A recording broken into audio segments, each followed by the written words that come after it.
Ronnie, looking behind you there, is that your trophy cabinet? And I always wondered, do you actually get a green cap for every appearance for Ireland?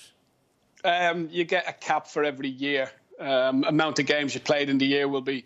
there's gold writing on it. Tells you the teams you played against.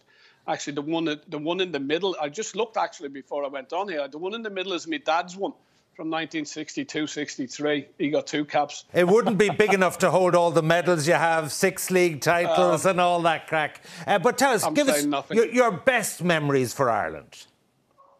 Best memories for Ireland was definitely qualifying for Euro 88. You know, as a footballer, you want to go steps. Is getting to be a professional footballer, then going to get in the first team wherever you are, winning something like a League Cup, a League, FA Cup. I'd done it. I'd done all that, but hadn't done anything with Ireland. What was it like going to the tournament? Like, you know, just going over to a tournament, the excitement, like the fans around, and it must have been a new experience, even for one of the best players in Europe, like yourself. It must have been just something different, was it?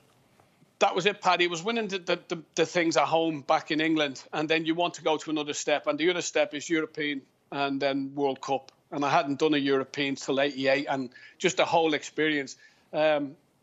European Cup finals, you think is great, but then you step into this Euros in 88 in Germany, and I was just on a different level completely. And it was one of those where you say, I want more of this. And I think that's what spurred all the players on to get to 90 and 94.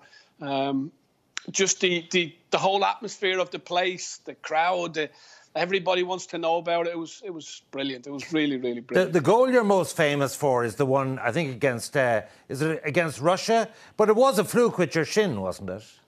I know they keep saying this shin. It flew in. The goalkeeper had no chance. Well, let's have a look. I've seen Wayne.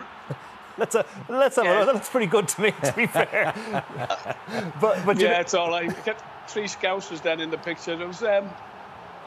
You can't but enjoy these times. People ask, was this rehearsed in training or anything? This is just something that you just try once in a while, and if it comes off, you look great. If it doesn't come off, you just look a right idiot. But that luckily came off. It came off the bottom of my shin, top of my foot, to be fair. Well, funny, I've seen Wayne Rooney get an overhead kick off the top of his shin and was voted goal of the year. One of the other most famous Ireland goals is Ray Houghton at Giant Stadium. That was off the shin as well. So I just wonder, was that a tactic the two of you had?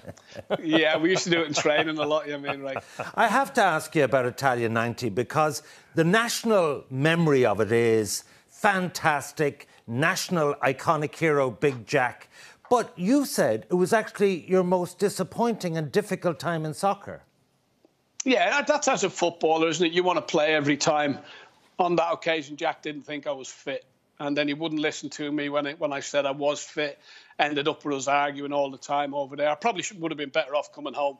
I thought I was fit again for the Egypt game, which was when the thing when Eamon Dunphy threw the pen across the room because I wasn't getting on. We played a game before Egypt as well. Players, first team versus reserves.